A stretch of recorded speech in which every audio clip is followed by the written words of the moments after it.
masuk kepada topik other cellular alteration during injury. Ada namanya pathologic accumulation. Nah, bagaimana itu kerjanya? Seperti ini. Jadi ketika ada abnormal metabolisme, misalnya penumpukan lemak, maka normal sel itu akan terganggu, homeostasis terganggu. Kemudian apabila ada defek pada misfolding protein, bisa terjadi mutasi. Kemudian apabila terjadi lack of enzyme, bisa jadi akumulasi endogenous material. Kemudian apabila terjadi ingestions of ingestible material, bisa jadi akumulasi dari material exogenous. Nah ini, kalau dilihat gambarnya ini agak susah ya. Sebenarnya ada cara cepatnya. Nah ini, jadi terima kasih lagi kepada Kak Fadil yang anak dari M2F yang sudah merangkumkan kata-kata kunci yang sering naik di soal tentang other causa dari injury cell. Jadi ada 4 akumulasi utama yang sebabkan itu. Pertama adalah trigliserida atau steatosis atau penumpukan lemak, ada kolesterol, ada protein, dan pigmen. Jadi, kita mulai pada trigliserida dan steatosis. Definisinya adalah akumulasi abnormal trigliserida di dalam sel parenkim terutama pada hati, jantung, ginjal, dan pankreas. Penyebabnya dapat bermacam-macam, mulai dari alkoholisme kronik, nah ini yang paling sering dia, DM, obesitas, hipertrigliseridemia yang sangat tinggi hingga toksik. Nah, bagaimana bentuk soalnya? Seperti ini. Biasanya terdapat materi lemak yang berbentuk pola intrasel yang mendesak nukleus ketiga. Jadi bla bla bla bla bla bla bla, seorang pasien penderita alkoholisme datang kemudian didapati bahwa terbentuk ada gambaran pola intrasel mendesak nukleus ketiga. Sudah nih, jawabannya itu akumulasi trigliserida atau steatosis. Contoh kasusnya itu perlemakan hati dan pankreatitis akut. Selanjutnya adalah kolesterol. Nah, kalau kolesterol itu adalah ya akumulasi abnormal kolesterol atau ester kolesterol yang dimediasi oleh oksidasi sel-sel fagosit. Yang penting kalian harus ketahui bahwa kolesterol pada akumulasi sel artinya adanya akumulasi abnormal kolesterol. Bagaimana bentuk-bentuknya? Bentuk soalnya. Biasanya disebut bla bla bla bla bla bla, datang dengan keluhan dan didapati ada lemak yang berbuih kuning. Sudah nih, itu contoh kasus aterosklerosis,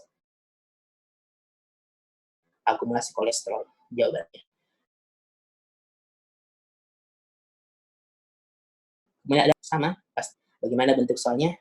Misalnya datang seorang pasien penderita seperti ini, misalnya sering disebut glomerulus atau apa, kemudian dapat gambaran massa eosinofilik atau bercahaya di sitoplasma, sudah nih jawabannya itu akumulasi protein. Kemudian kalau ada pigmen,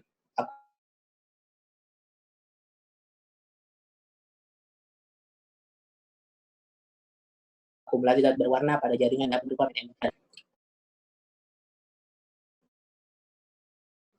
soal tentang dengan keluar bla bla bla bla, didapat gambaran, misalnya gambaran pada penyakit antratoksis, itu ada contoh kasusnya adalah antratoksis, ada gambaran karbon toh, didapati gambar karbon biasanya warna hitam, kemudian ada lipofusin kepada kasus penuaan atrofi, kemudian tanin tampak sebagai granula coklat kehitaman toh. Nah ini pada nepus atau hiperfermentasi. Itu juga tampak sebagai granula kuning keemasan hemosiderin toh pada hemosiderosis. Jadi intinya dihafal saja ini yang mana kasusnya. Oke, terima kasih buat Kak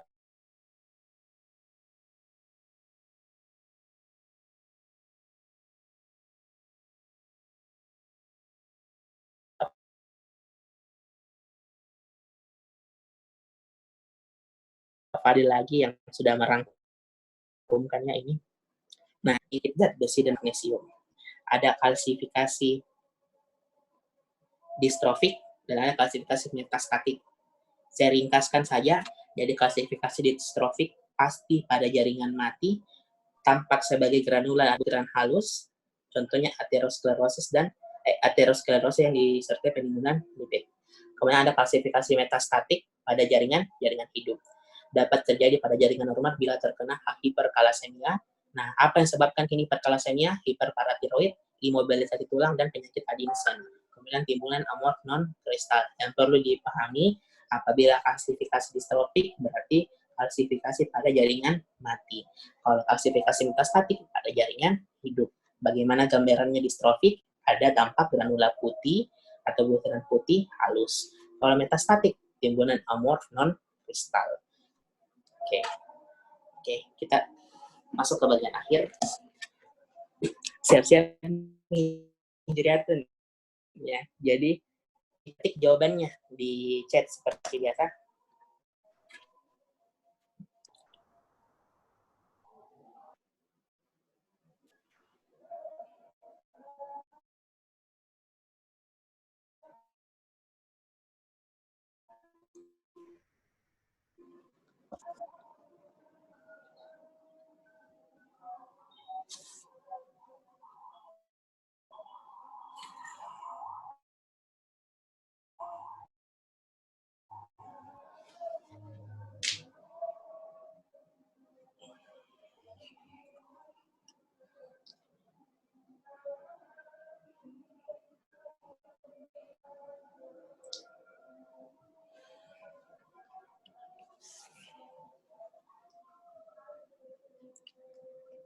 Oke, banyak yang benar. Jadi langsung saja ya, untuk mempersingkat waktu, seorang pria 23 tahun hospitalisasi dengan edema berat pada tungkai dan asites.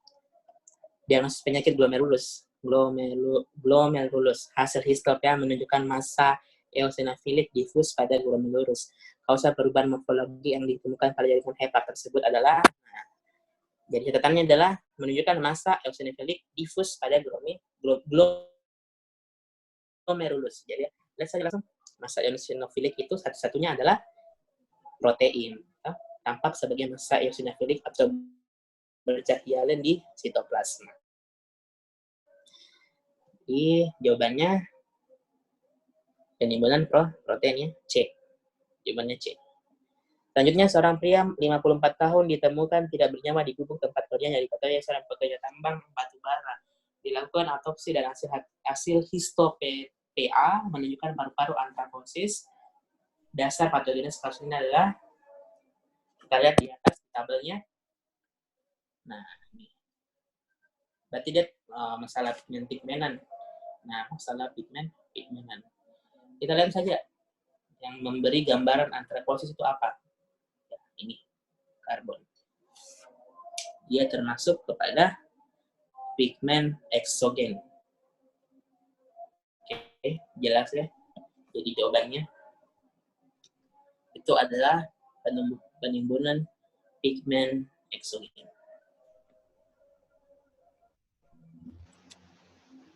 Oke, lanjut soal terakhir. Silakan ditulis jawabannya di chat.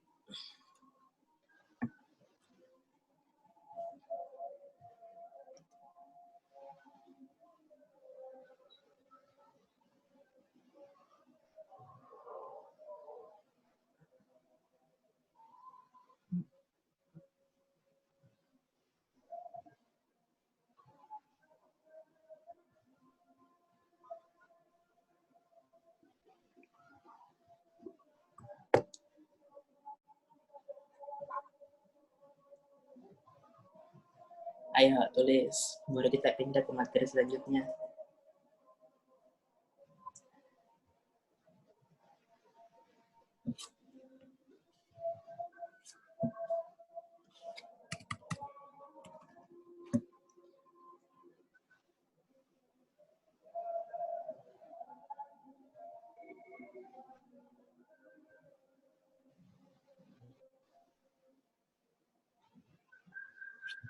Oke, untuk mempersingkat waktu langsung saja ya. Jadi, CT scan seorang wanita 45 tahun dengan adenoma paratiroid dan hiperparatiroidisme memperlihatkan endapan kalsium ekstensif di parenkim ginjal. Mekanisme apa yang paling tepat? Nah, adenoma paratiroid, hiperparatiroidisme.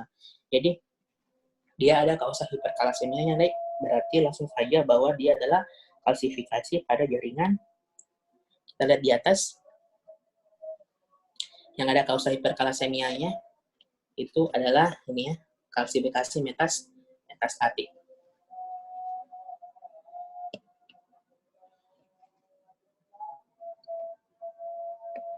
Jadi yang benar adalah Charlie.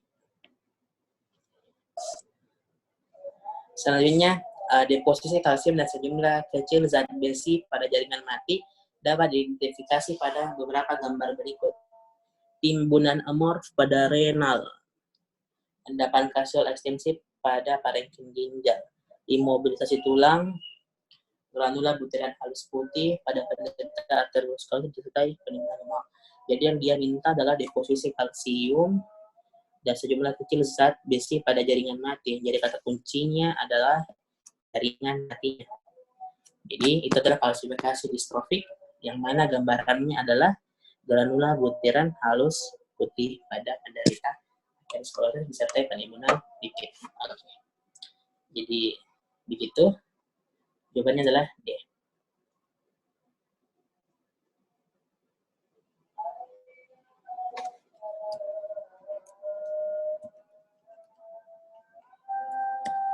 Oke, untuk pertanyaannya bisa bertanya di sini, nah di PC, di WA. Ini nomornya, karena waktu juga semakin menyempit. Jadi, selanjutnya itu akan dilanjutkan oleh Hijriatunisa.